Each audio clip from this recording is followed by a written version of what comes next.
Hello, and thank you for clicking on the video. My name's Georgia. I'm a personal trainer / coach, endurance sport enthusiast and full-time nurse, currently training for my first ever Ironman.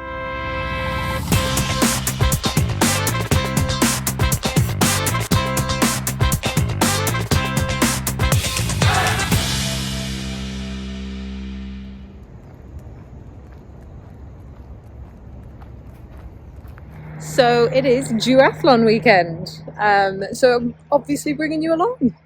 Now, if you don't know, it's not been a great kind of 4 weeks leading up to this, but I didn't know that at the time.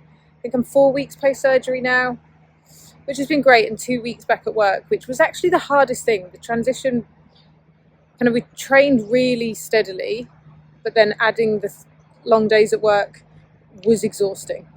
But yeah, I also did a night shift last night, so apologies, and I've got a long day tomorrow. So yeah, it's fun. But today I've got home about 8 o'clock, just walking the dog, who is currently waiting for me to throw this stick. And then we're going to pick up my bike. I'm finishing the walk to pick up my bike, which has been to the bike shop because I managed to break a bike that I bought brand new in January within 3 months. Not break it, she needed some fettling, just a bit of tweaking. So yeah, then I'm going to take that back. So realistically, I've only got today to kind of pack everything and make sure everything's done and sorted, because I'm on a 12-hour day tomorrow, which means I'm not going to get home till 9 at night. And I'm actually giving one of the other members of the Tri Club a lift, so she's getting to my house for 6:45, I believe. So today's the day to fit all of that in, as well as, life and possibly, hopefully, fingers crossed, definitely some sleep. So I'll bring you along. That wasn't very deep, was it? I'm tired. I've just woken up from a couple of hours nap, which could have done with more, but it's fine. We're moving forward. And the bike is back. Hello, bike. Yeah, so I managed to pick up the bike, got that sorted, and then I had to do some life admin earlier before I went to bed. So while I was waiting for a couple of emails to come through, I fitted the bike bottle holders, which are just here. Just a random bottle that I have, which I will probably use, to be honest, because I haven't got any bottles to put in them.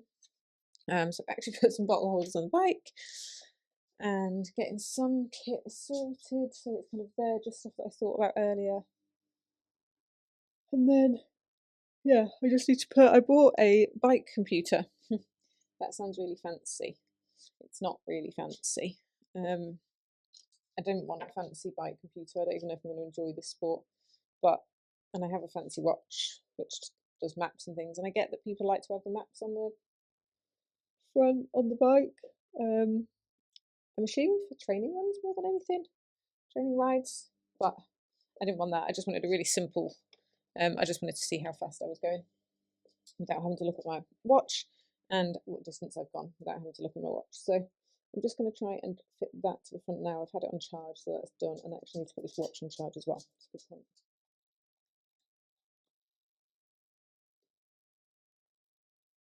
And voila, actually is too bad. So I've just been putting my little bars back on, aero bars, which always just makes me think of chocolate, if I'm honest. And yeah, I actually took them off when I went to Wrexham, just for easier transport and stuff, and didn't know how much I was using them. As it turns out, I haven't put them back on since we've been back. I've done a few bike sessions on the power trainer. The positional change to go onto the aero bars really helps my hands. I have hypermobility. I've got thumbs, and everyone says you'll get used to it, the pressure on your thumbs and stuff, but I really noticed it on my long ride on Sunday. When I came back on the base of my thumbs were just really hurting, so actually to have that relief to go down onto those bars was really comfy, and I've missed that. And actually it also favours my quad dominance as well, because I'm using my quads a lot more when I'm in that position. So, and also all the help I can get, if I'm honest. So I just bought some cheap ones when I bought the bike. I think they were under £20 off Amazon, to see if I want to then invest in some decent ones that suit my position a bit better. They're not perfect, but they work, and that's fine, and they do exactly that. They relieve the pressure off my hands and change my position on the seat as well. So it's all just to kind of comfort and see what works for me. So I think that is something that I will be investing in the future, but for now they work just fine. Okay, feeling a lot more like myself now. Now I've got my eyelashes back on. I got a pencil. Amazon Santa's bin, which I believe, excuse the noise, yes, laces, elastic laces, which, so I've got elastic laces in my old white trainers, I've got elastic laces in my trail running trainers. I can't remember the last time I used just normal laces, and obviously for triathlon, that's another big thing. However, my new shoes stood on laces, and my special racy shoes, Go Faster shoes, also laces. I don't know which shoes I'm going to run in tomorrow. These are, I don't know if you've seen on my previous videos, these are actually carbon plated Saucony ones. I got them off Vinted for really cheap because one size was bigger than the other, and that actually works really well for me because I have 1 foot bigger than the other, and it just so happened to be the right size. And it is a 5k run or 5.2k run, 19k bike and 3k run. So these would actually work really well. I personally don't think I'd ever run a marathon in carbon plated shoes. I feel like that's an accident or an injury waiting to happen. Saying that, I've never run a road marathon. So maybe, you know, in a year's time, I will be kicking myself for that comment. Or these are my new upgraded version of my white ones, basically because I was getting some wear. And these are the Endorphin for Speed 4s. Endorphin Speed 4s? Yeah. So I'm going to put some laces. So I got the laces yesterday, or remembered to order the laces yesterday to go. So I will put these in both of these pairs of shoes and take both pairs with me and basically decide from there. And then we've basically got to decide what we're taking. What am I wearing? What am I doing? One of the girls who is also a member of the Tri Club and went for a swim with the girl I'm giving a lift to tomorrow. Tomorrow? It's not tomorrow. I'm working tomorrow. Okay, Sunday. Is very kindly offered to lend me her tri-suit to try on. So I'm going to try that on, and that's one of the kind of club ones. So that'd be cool. This is my cycling box. It's supposed to be about 9 degrees, which feels very cold to me. So I have in here this tri-suit, which is an actual tri-suit, which you'll have seen in one of my other videos if you've watched back previously. I'm definitely not wearing this colour for any Ironman race day because the marks and the sweat marks are very real, very, very real. So it's the only thing that I've got that's got padding that is an actual tri-suit. I still cannot get on board with the running with the padding between your legs. So this seems to be the most sensible option. It's got the thinnest padding. So it'll be that, and then probably this or the one that I'm borrowing tomorrow. So that's that decision made. And then I think it's going to have to be this cycling jacket. If you've seen it before, I got from the charity shop. It's fabulous and I love it lots. There was supposed to be 3 sets of laces in there. There was 1. Okay, so we're back after spending an extra hour and a half than was planned, sorting stuff out with the car in town, which wasn't their fault, and I get that, but I'm really tired now, and I do have a habit of going, yeah, I'm fine, and then just dropping off an edge. So I was supposed to have a 45-minute easy spin of the legs, pre-race spin. Coach has said, look, if you're tired, and that's fine, just rest, because he put that in prior to the night shift being planned. So yeah, I've already got my pajamas on, so it's not happening. Tools are there, so I'm just going to create a shoe bag now, and then a food bag. Still got to sort the washing out. Still got to walk the dog one more time. I know. Do I?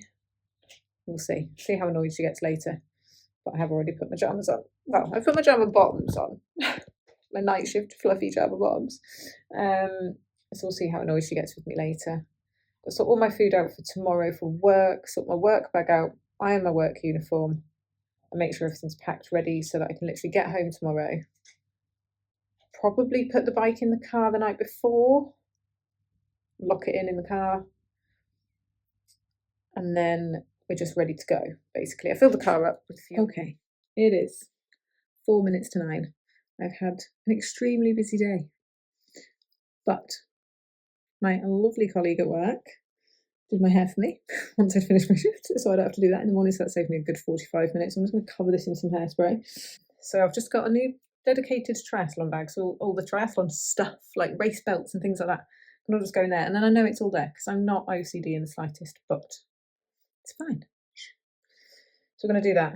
And my new helmet arrived just in time, and fits lovely, so I'll put that on tomorrow.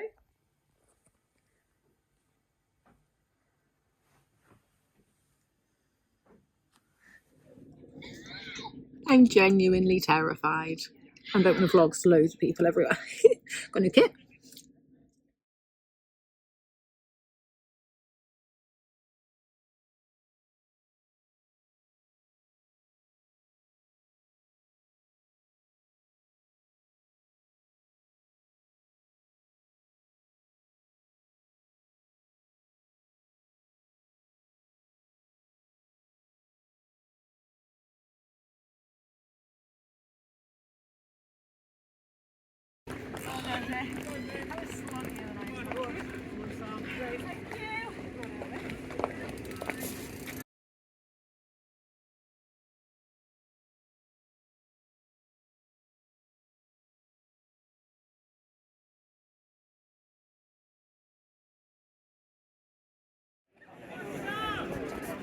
Angie!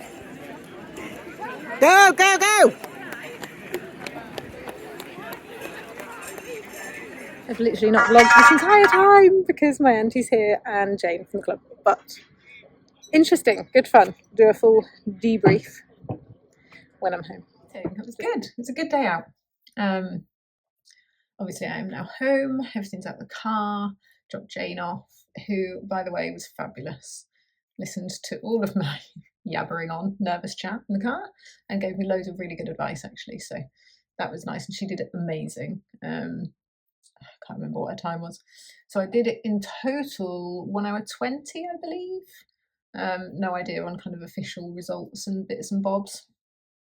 I got a 5k PB in the first run, which I'm really pleased about, but also meant that my heart rate average was, well, I'll put it here, of my, for the first 5k, kind of not ideal to then go and try and cycle 19k, but proud of it nonetheless. That was good. It gave me a lot of confidence that if I was going to do a flat out 5k, I could get the time that I really want, which is definitely sub 20. So yeah, that was nice. Cycling is hard, which I knew. I'm not experienced in it. I thought my legs might cope a little bit better, but they were pretty shot. The elevation was not horrendous, but to be honest, I don't have anything to compare it to. Jane had said it was quite tricky, and I annoyingly had that time where, you know, when you're in a rush to get somewhere and you hit every single red traffic light. Well, obviously the traffic wasn't stopped. Roads were really quiet, but every junction that we had to turn at, I was stopped because there was car coming. So that was hard. And then, yeah, wobbly legs are definitely a thing. So I think I will be asking for my runs to be put after my bikes. I need as much practice with that as possible, because I don't want to my running is technically my forte, I guess. I don't want to I want to make that as best as possible. I don't want it to be impeded, is that a word? Ruined by wobbly legs, like not practicing enough. So I don't think you can practice that enough, to be honest. Look at that. Quite the outfit. So yeah, that was definitely a thing. I'm actually due on my period today, so my stomach and I think we're 4 weeks post-op. Yeah, my stomach was not pleased and I was in quite a lot of pain. So I definitely could have taken, there's 3 girls in front of me. On another day, I probably could have taken them on the run, but I just thought, no, I'm in pain as it is. I started getting in pain the first run, so it just seemed a bit of a bad idea. Yeah, and Nana Pat came and got loads of footage and stuff, which you'll have now seen, which is awesome. Lots of learning. So here's some beginner tips for you. Soft bottles for your bike, because I had just admittedly, I had just bought bike holders this week, kind of panic realised that I had to race. So just put a normal plastic sports bottle, but quite hard plastic. Could I get the fluid out of that, squeezing it one-handed, cycling? Not easily. So I probably only drank a quarter of that, and I was aiming to drink all of it. It had my OTE super carbs in it, which would definitely have helped. So that's one tip. Second tip, my hands were freezing after the run. I can't run in gloves very well, but just couldn't do the transition. There was a lot of faffing in the transition, and I just wanted to do everything right rather than speed it up. So definitely practice that stuff. And don't go out too hard. Don't leave yourself with a ridiculous heart rate going into the bit that you don't know about. But yeah, all in all, really good event actually, really well run. Apparently that's the first time they've run any sporting event at Carlisle Airport. I didn't actually know Carlisle had an airport, but they do, clearly. Really nice environment actually, which was something else I was worried about from kind of road races. I didn't want it to be very negative, but super supportive, really nice, kind of felt like everyone was bothered. So yeah, it was really good day out. The weather held out, which was awesome. So if you watched it this far, thank you so much. I don't know when the next video will be because I don't know what's going on and I'm too tired. I'm going to go and walk the dog and then spend the afternoon probably relaxing. But first I need to go and wash this and me. But thank you so much. Take care.